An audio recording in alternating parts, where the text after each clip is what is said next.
ladies and gentlemen, the evolution of Angus, this topic is something that I'm particularly passionate about.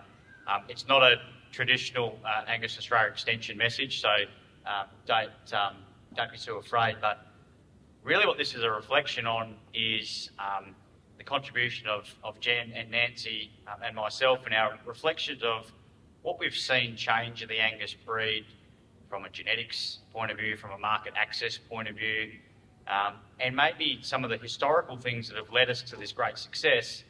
But importantly, is that going to be the same recipe for where we need to be going? Effectively, what I wanted to look at is the history of the breed and where we've come from, and particularly focusing on the last 20 years, which is really the piece of time where we have quite a lot of information about what our members have been doing, and also our cattle. So Angus cattle first arrived in Hobart, on the Hobart docks. 8-polled Angus cattle arrived from Scotland. And shortly after that, Victoria, New South Wales and Queensland also adopted these black-polled cattle, which effectively were the Aberdeen Angus.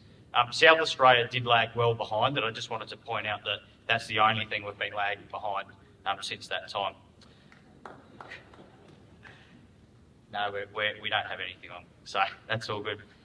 Another really effective part of the last more than 100 years, in my personal opinion, is in 1919, obviously, the formation of the Angus Society, and maybe, as a suggestion, Australia Day could fall back to that date. At least everyone would agree on the date, I would have thought. In 1922, it also listed 14 members from every state, except South Australia, who didn't get the email, in the first inventory, which included 65 bulls, 313 cows, and a number of cattle appendices across the breed. It also included a list of the Royal Show winners for the previous year, and at least now we don't need to actually list that because it's the same family that wins everywhere. But kudos to people that have success. More pivotal, I think, to the modern day success has really been, I have a short list here, and by the time we get through that, hopefully we'll be back up here, but is the significant investment that the industry, but particularly the Angus breed at the forefront, has actually placed in research and development. I'm just going to rapid fire some really pivotal moments to you over the last 20 years. From 1992 to 2006, we started to see feed efficiency EBVs coming in. 1995, we had the first group taste or breed plan analysis, which at the time was the largest single breed evaluation in Australia. In 1996, we had the young bull, that's not a young bull there, but a young bull proving scheme. In 1996, CSIRO also released gene markers at BFEX conference. In 1998, the Adelaide Pros won their second premiership. In 1998, Meat Standards Australia was introduced, and hasn't that been a revolution? In 1998, we also had Project Officer Steele, now President Halliday, release the Angus Australia website. I'm not sure how true that is, but that does say it on our website. And within the following 12 months, database search facilities for animals, EBVs and genetics. At the time, it might have seemed a nominal piece of evolution, but on reflection, where we have 1.6 million cattle now, 1.6 million individual people accessing those facilities, it's changed the landscape. In the year 2000, we also seen the Angus breed represent 10% of the national herd, which was up 4% in the past 10 years. Fast forward 20 years, I'm confident we're now probably more than 50%. A lot has changed. In 2002, we've seen DNA parent verification rolled out with GeneStar, which we spoke about before, as well as marbling testing and a lot of other markers across the genetic space. In 2001, both Sydney and Melbourne Show introduced supplying EBVs to the judges to use to maintain the relevance of the show to the modern day industry. In 2011, there's a bit of a gap here. Crows didn't win any premierships, but the society also moved forward to using SNPs. And we fast forward a few more years to there, which was 2017, allowing us to move to a single-step genetic evaluation. In 2013, docility EBVs were released through TASE. Also the same year, Queensland won its 8th Origin in a row. 2017, a really pivotal moment. Angus Tech was released, showcasing Member Select, Sales Select, Semen Select, Heifer Select. From 1996 to 2017, certified Australian Angus beef became the premier Angus beef brand in Australia. In 2018, we now launched our similar brand verification, which is still current and being adopted by many of our supporters of this event. From 2003 to 2018, export certification of Angus animals, particularly for breeding, took off. 2,500 Angus steers went to Korea in 2006. In 2010, Australia was the second largest registered Angus cattle exporter in the world. And in 2011, this represented 22,000 breeding heifers, a jump of 332% year on year. In between 2008 and 2018, 250,000 Angus breeders went to China, Russia and Kazakhstan. Over that time, we've also invested in a lot of young people. Many of those are now continuing to repay their fortunes to the society. And let's not forget the countless hours of work by consultative committees, state groups, breed societies, business units like breed development, marketing, research, and all by just 3 CEOs, with the most recent being the 4th. So be proud, be Angus.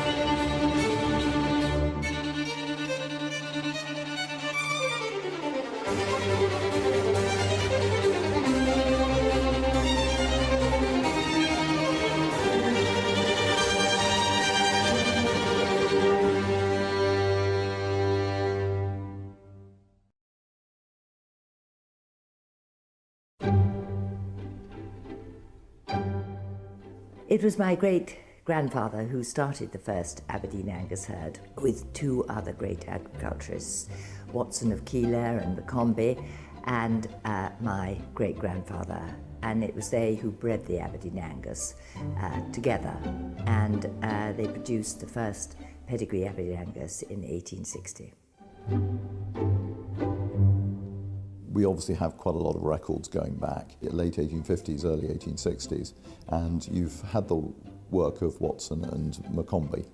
Credit where credit's due, they had done a lot of the initial codifying of the breed, I guess.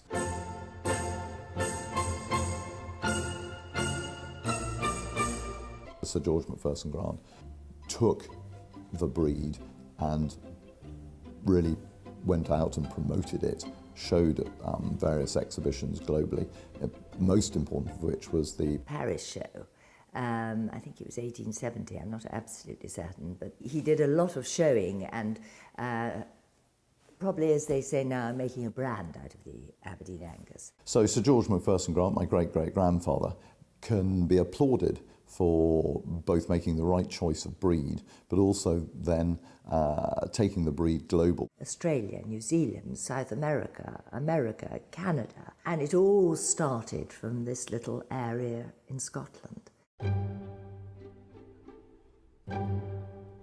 Ballinalloch was built in 1546, and it's been added on to, of course, in other times, as they always did. And my family have been there since. I think for me one of the challenges is to work out where we go in the future. Many businesses is a question of, well, what do we want to do? You know, many options are open. Here we have those decades, generations of responsibility to keep the Angus going. My mother has a fine eye for cattle, and she works with David to make the decisions on the farm as to what we keep, what we don't keep, and where we want to go. The Angus cattle are the love of my life. I've been at Ballinalloch, as I said, since I was 5 years old, and since then they've always been out all summer in the Kuhhoch, or the cow's meadow, and I used to go and talk to them most days. So I have a huge interest in the cattle. We had a wonderful cattleman for 48 years. Then there was a sort of moment that we didn't have such good cattle. David Johnson came into our lives and his family, and since then we have gone right up. Of course, David Johnson has a wonderful eye for cattle, and he has made the Ballandella herd over the last 8 years.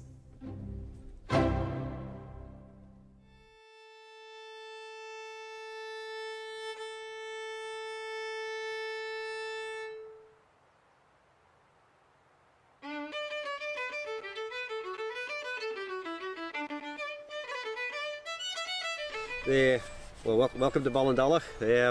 It's a lovely setting in the heart of Speyside here. We like to think we've got a nice Angus herd, and it's a great privilege actually to be in charge of the oldest Aberdeen Angus herd in the world in continuous existence.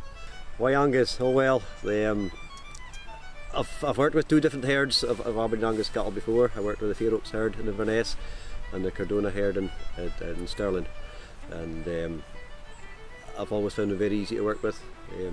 White cattle, very easy fleshed, easy calving, which means a lot nowadays. There's not the same stuff about, so the easier the cattle are to work with.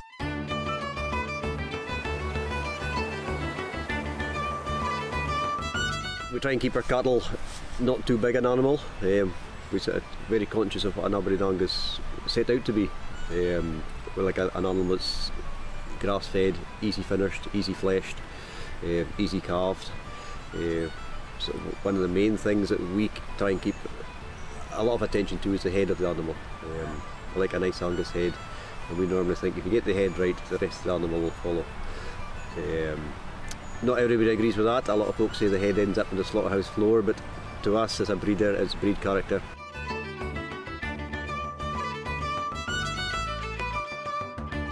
It is a great honour. You know, there's only one person can say that. In the field we're standing in now, you could probably say there's been Aberdeen Angus cattle in this field since 1860, really, and hopefully I think they will be here for a long time to come too. It means a lot to the family themselves. So hopefully I can keep up the work and keep the thing going for them.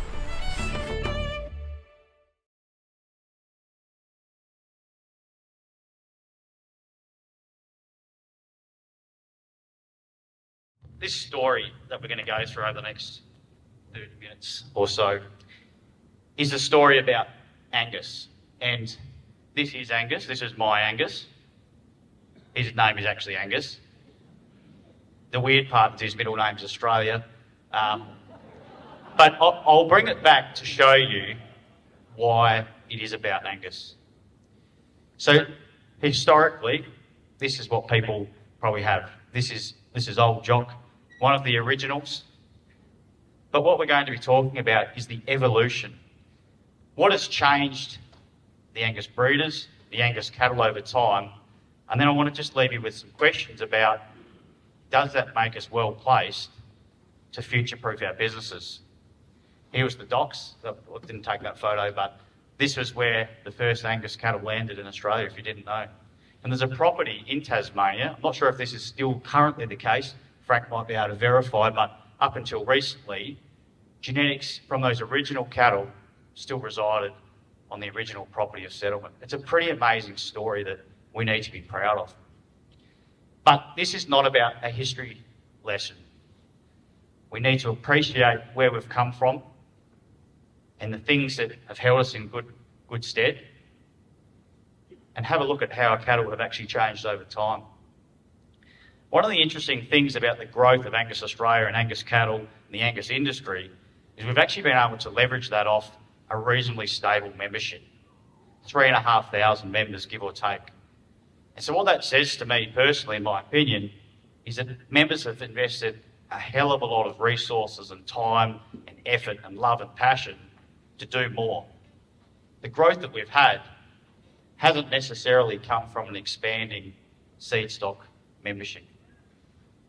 So it's a good sign that we've got the right people on the bus that can use the tools to produce more.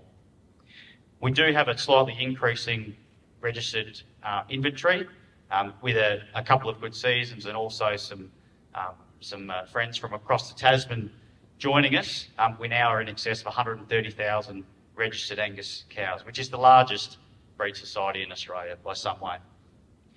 Commercially, we know that in 2018 we did a beef insight survey with some funding from MLA, and Jen led this project, and proud to say that we've also just released this survey again. And we know that 48% of the national cow herd is Angus influenced. And anecdotally, from what I see, on the back of herds rebuilding, I suspect that may increase when we get our results come back in. But we'll wait and see. And if we look at our registrations, yes, Angus has been increasing. So has some tropical breeds. Many of those we suspect are Angus influenced as well, which is a good thing. European breed registrations and other British breed registrations have started to decline. And you can see by the black here, some of the market share that we've taken is from commercial producers looking to Angus bulls to fill their breeding requirements. No surprises. Genomic profiles. We've got more genomics coming into our system, more information that we know about what's under the skin of these animals than we ever have before. Importantly, as Christian pointed out just a little while ago, we also have more information on phenotypic traits. Not just birth, not just 200, 400 or 600, some of the new traits as well, or things that have been previously hard to measure. More docility scores coming in than ever before. Increases in scanning year on year. Increases in structural soundness scores year on year. Mature body condition year on year. So people are collecting more, we're measuring more, and we've got more information than we've ever had.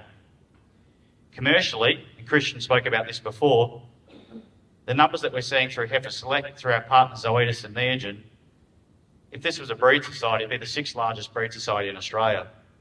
It would actually be higher than that if you looked at the other breed societies that also take part in a genetic evaluation. This is really significant stuff. More bulls sold than ever before. I'm not sure where the graph ends, but we'll have to add another column on there. But more bulls being sold than ever before, surpassing 13,000 bulls at auction. We also know that purebred Angus bulls being used in commercial herds is more than 50%, in some cases, up to more than 2/3 of the bulls being used are purebred Angus bulls. So we know there's still a level of crossbreeding going on as well. And this is where I get the confidence from that we're probably going to have an even higher footprint than when we last benchmarked ourselves.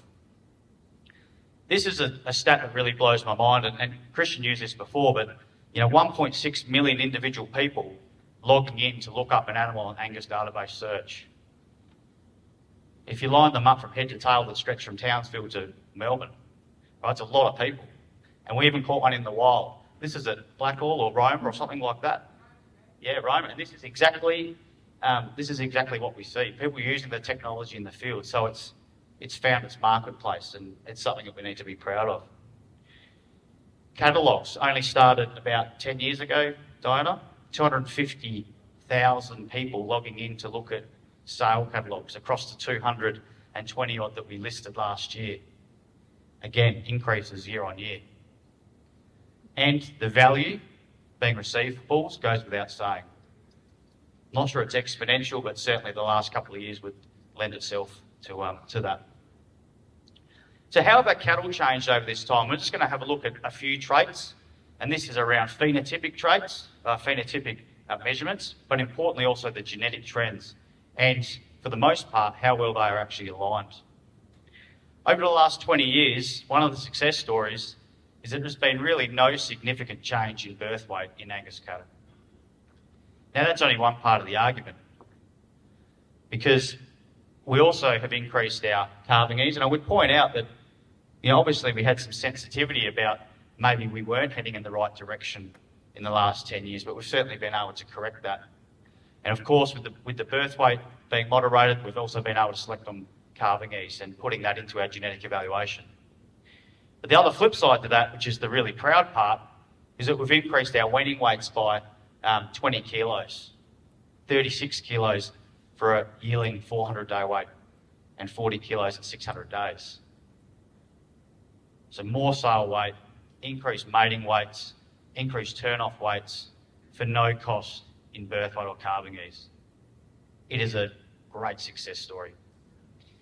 And if we have a look at 400 days, so this is the genetic trend on the right. This is measured in EBV by year. We're not going to take too much time on these. This is a different scale. It's the same year, but of course this is the physical weight.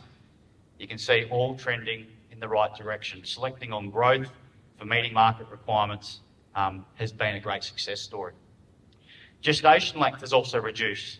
We heard Dean just speak a little while ago about heifers calving early, and I think you quoted 10 days, Dean, but on average for the whole breed, we're talking about 2.5 days. So in other words, if you use genetics from 20 years ago, on average, they'll calve 2.5 days past the genetics of today. Mature cow weight. It's gone up by 40 kilos in that time.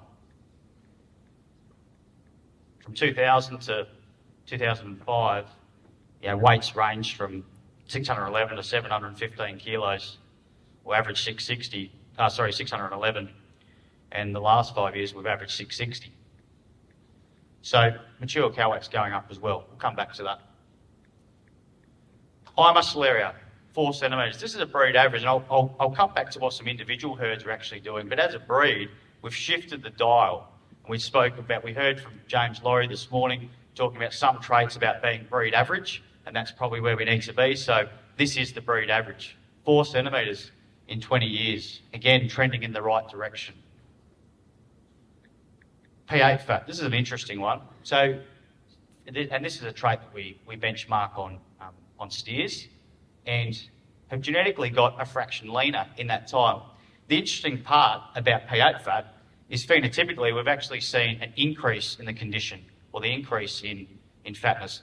Nothing major, but I think we can put that down to the great amount of education on nutrition, pasture management, and acclimatising our cattle, where we've actually picked up our management skills in bringing these cattle to being market ready. An extra 1.5% in IMF since 2002. And as a breed, that's fairly significant, because when we look at, say, the top to the bottom, we could be talking at 6 or 7%. So it's a pretty significant change. Again, heading in the right direction. And everything from the production tour that we had at the feedlot through to all of our speakers have all been talking about the importance of IMF. And I'm sure they'll be very keen to see what the average of the breed is doing. And an additional 30 kilograms of carcass weight at 750 days of age. Pretty significant if you're getting paid on carcass weight, which at some stage we all do. Net feed intake's an interesting one. Probably comes back to one of the speakers' points this morning too, about the more records that we get, the more that we understand. And this is something that's an ongoing process and plenty of investment through the ASBP and some breeders in this particular trait. But we have had a bit of fluctuation over the last 20 years. Effectively, what it's telling us at the moment is that animals are now eating more than 10 years ago compared to what we would expect, given their weight and given what their average daily gain is. Something to be considerate about. From the survey that I spoke about that we did across beef producers, we know that commercial beef producers rate docility as the #1 trait across the whole country. Importantly, the breed's trending in the right direction. On average, nearly 3% improvement, and particularly the majority of that has been since 2017. Claw set, often topical. Different trend on this one. This is a genetic trend, but again, trending in the right direction. And I think with the recent enhancements that we're having and ongoing focus and review of our structural analysis, this is only going to get better. And immune dex. So we've seen this slide just a little earlier. It's interesting because I think what this is pointing at is we haven't had this information before to know how we're actually trending, and having the breeding value that we do now allows us to have this. The point is we're probably drifting to a lower immune response, which is not where we want to be. And we've heard about the slight correlations with performance, particularly growth, and so there's no surprises. But the answer here really is that we must maintain production focus, but also welfare and resilience focus. And we now have those tools to be able to do that. So in summary, we've got more calving ease, more sale weight, shorter gestations, more scrotal, more EMA, more IMF, more carcass weight, more docility, and a slightly sounder animal. Be proud. Be very proud. But have we done enough? Not sure. Cows are heavier than ever before. Steers are genetically slightly leaner. Cattle have a higher net feed intake. And we have a slightly lower immune response. So are we moving towards future-proofing? One of the reasons why we have the variation is actually a good thing, because we have variation in the cattle. This includes data from New Zealand and all across Australia, differences in breeding objectives, environment. We've got parts of Australia with strong price signals for IMF and carcass traits. We've got other parts of Australia where the price signals aren't as strong. So all of that is actually a really good example of why we have variation. We also have some tools that have only really more recently become available. Docility and the immune index is another good example. And when we put tools out there and people value their economics within their business, they can then select on it and make change. What I wanted to draw your attention to, though, too, is that there's some people that walk amongst us that are making drastic improvements. This is one herd that has increased. So the blue line is the herd and the black line is the breed. So as a benchmark, increasing their calving ease while maintaining breed average 200-day weight. So the breed's done a fantastic job. There's individuals doing even better. And even on lower heritable traits, being able to focus on it, driving down their days to calving at an increased rate compared to the breed. So that's a dedicated breeding objective and a dedicated selection process. This is one herd. And also docility and claw set. So those, teeth, toes, tackle, docility, all of these sorts of things that are really commercially relevant, they're doing a really great job. And there's plenty of individuals within the breed where this is the case. So let's just cast our eye just a little bit, just conscious of the time dive, but to the future, because that's what this whole program is about, right? Are we future-proofing? Are we in the right spot? And I think we can all agree that we're really well positioned. So this article is now 12 months old, but there is an insatiable demand globally for Angus cattle. It's a great thing.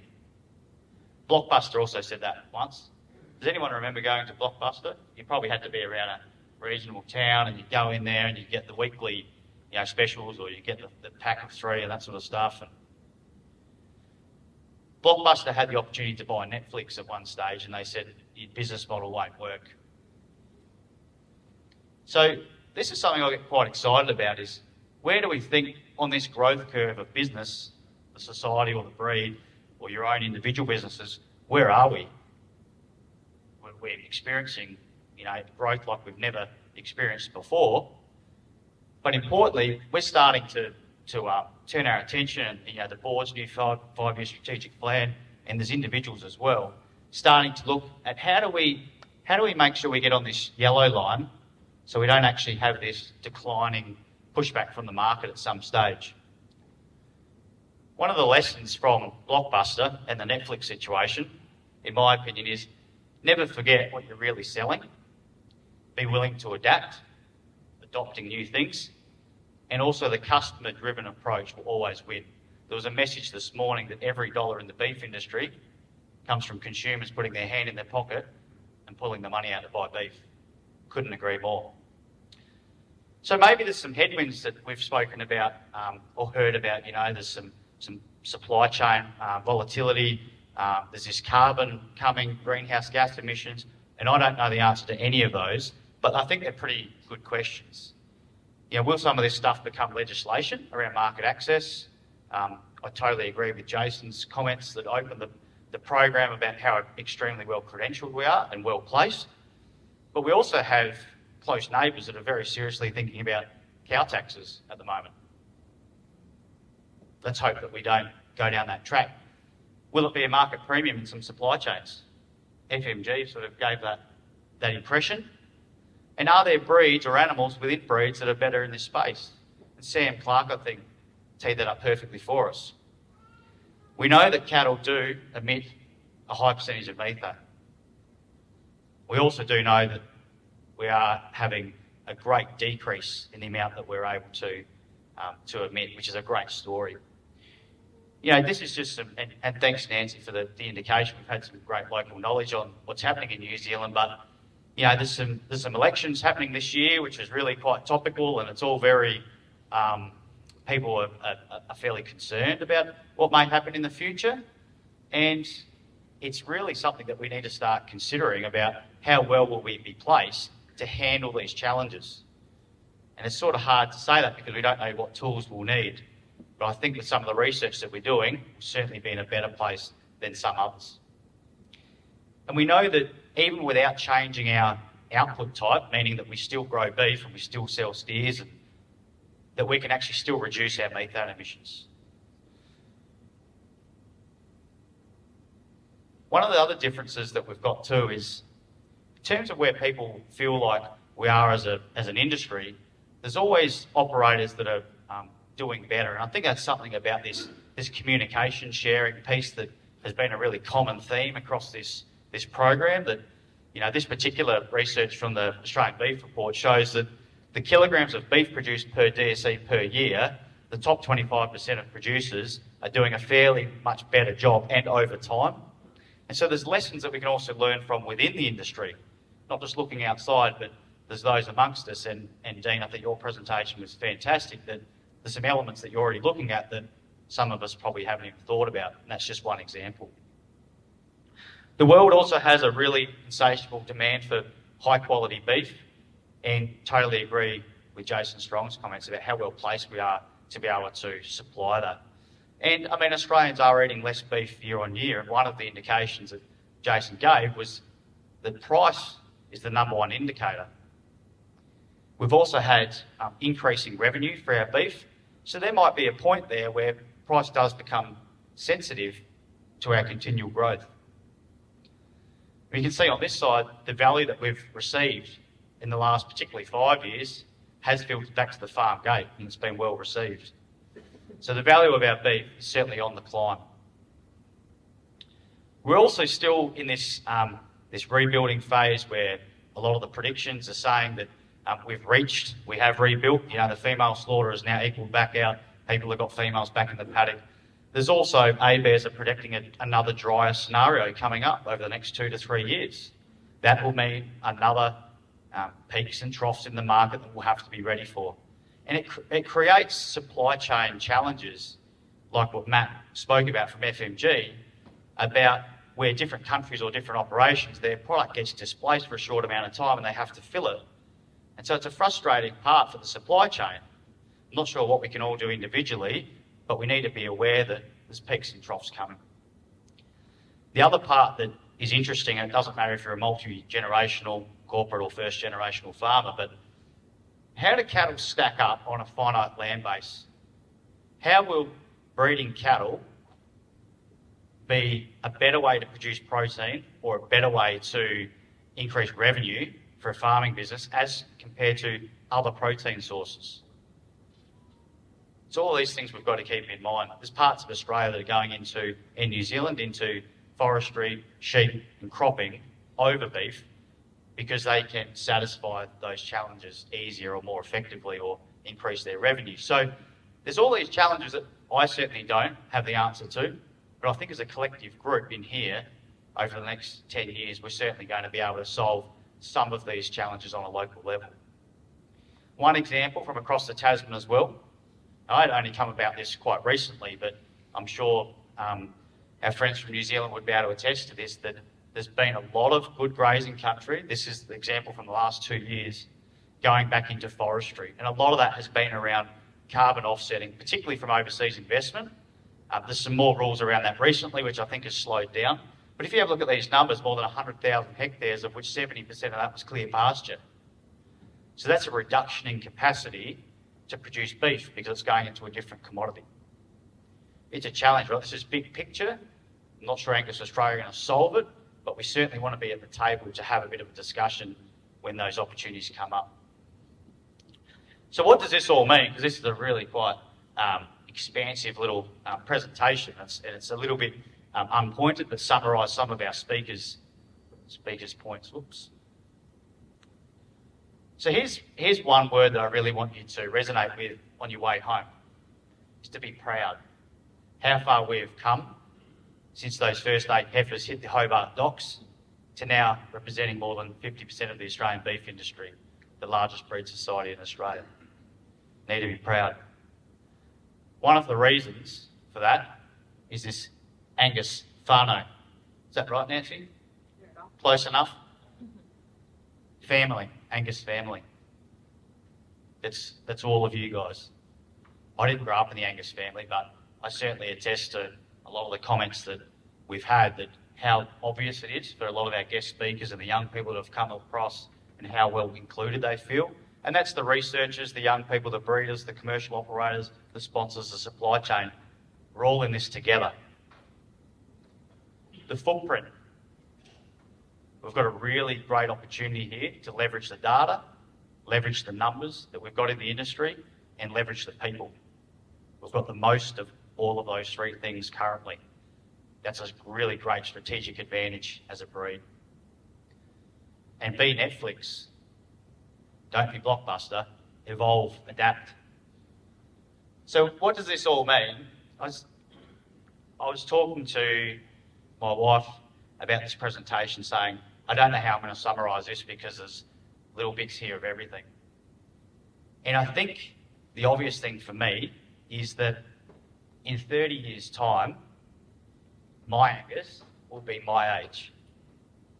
And I want to be able to look him in the eye and say, I and we have done everything we possibly could for you, and it's in a better place than when we took it.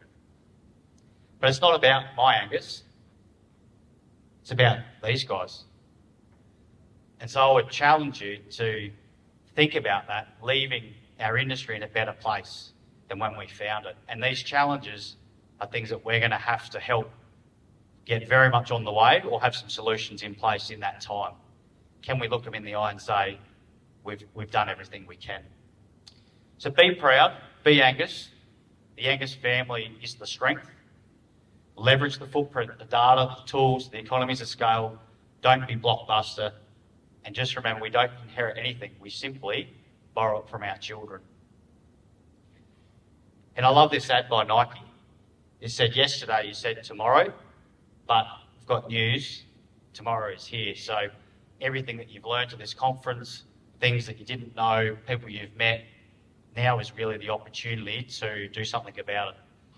It's been fantastic. So thank you for having me. Well done, Diana. And it's been great to meet a lot of people that I haven't previously met. So thank you very much.